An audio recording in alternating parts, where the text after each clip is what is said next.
कंगना की बोली गई बातों से हमारे देश के लाखों लोग आहत हो गए हैं। यही वजह है कि कंगना रनौत के नाम पर देश के अलग अलग हिस्सों में अब एफआईआर फटने की शुरुआत हो गई है। पहले मुंबई के खार पुलिस थाने में एफआईआर दर्ज की जा चुकी है। उसी कड़ी में नवी मुंबई पुलिस कमिश्नर को आवेदन दिया गया कि कंगना रनौत के खिलाफ विभिन्न धाराओं के साथ एफआईआर दर्ज की जाए।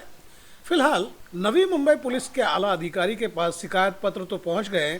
ऐसे में देखने वाली बात यह होगी कि कंगना के खिलाफ दूसरा एफआईआर दर्ज होता है या नहीं। आप देख सकते हैं, यही सिख समाज के लोग हैं जो नवी मुंबई के अलग अलग गुरुद्वारे से बेलापुर पुलिस आयुक्तालय पहुंचे थे। उन सबों से पूछा गया कि क्या मुद्दा था और क्या मांग थी। आप भी सुने उन्होंने क्या बताया। तेजेंद्र जी, ये बताएं कि जिस तरह से आज देखा जा रहा है कि सिख समुदाय के लोग पुलिस आयुक्तालय पहुंच गए, क्या मामला है, किन मामला को लेकर आप यहाँ पहुंचे थे? मामला जैसे आप सब कई दिनों से सुन रहे होंगे, जो बॉलीवुड स्टार है कंगना रनौत, उन्होंने जो सिख कम्युनिटी के बारे में जो कहा है, जो डेरोगेटरी रिमार्क्स दिए हैं, जहां पर उन्होंने कहा है कि जो 1984 में जितने भी लोग शहीद हुए हैं सिख कम्युनिटी में, तो उनको एक लेडी प्राइम मिनिस्टर ने मक्खी की तरह कुचला है और फार्मर्स को भी जो है उन्होंने खालिस्तानी जो है वो ठहराया गया है। तो ऐसे कई रेपिटेटिव जो हैं, अगर आप देखते हैं तो ऐसे कई रेपिटेटिव रिमार्क्स जो हैं वो कम्युनिटी के अगेंस्ट में जाते हैं। तो ये जो है, इसके लिए ही जो आज हम सब नवी मुंबई गुरुद्वारा के जितने भी हम मैनेजमेंट वाले हैं और जो जितनी हमारी संगत है, वो आज कमिश्नर साहब से मिलके ये कंप्लेंट को जो है आगे लेने के लिए आए हैं। तो क्या मांगे, किन मांगों को लेकर जा रहे हैं आप? किन धाराओं के तहत कार्रवाई चाहते हैं आप? हमने इसके अंदर कुछ जो धाराएं लगाई हैं जो मैं आपको बता दूं, सेक्शन 153, 153A, 153B, 504, 505 और सेक्शन 79 जो आईटी एक्ट से रिलेटेड है।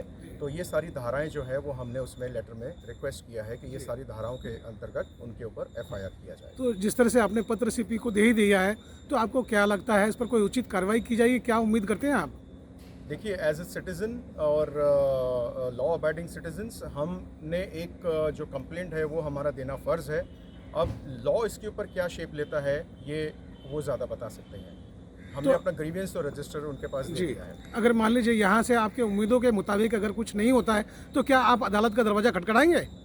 ये मैटर जो है आने वाले दिनों में अगर इसमें कुछ नहीं होता है, तो अगर आप आईटी एक्ट को अगर देखेंगे और ये जितनी भी धाराएं लगी हैं, तो ये एक सिटीजन को राइट देता है कि हम एक एज ए संस्था हाई कोर्ट में अप्रोच कर सकते हैं। वहीं आयुक्तालय के बाहर विकी थॉमस भी आए हुए थे, जो सिख समाज के लोगों के बीच अहम स्थान रखते हैं। उनसे पूछा गया, तब उनका क्या कहना था, सुने।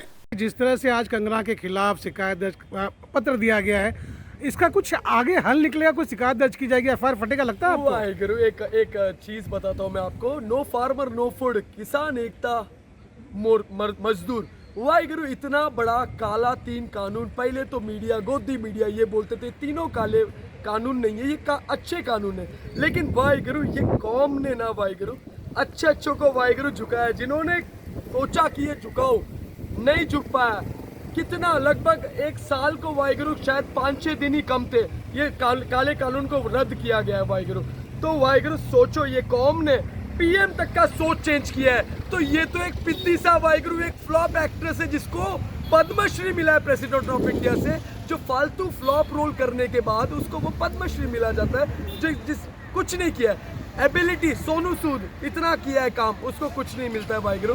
चलो वाहिगुरु, मेरे लिए तो सबसे बड़ा अवार्ड यही है जो मेरे को गुरु घर से मिलता है, क्योंकि लंगर भी मेरे को वहाँ से मिलता है। ये सिरोपा एक भेंट रहता है गुरु पिता का, मेरे को ये वहाँ से मिला जाता है। तो मेरे लिए सब इक्वालिटी है वाहिगुरु, और कुछ नहीं।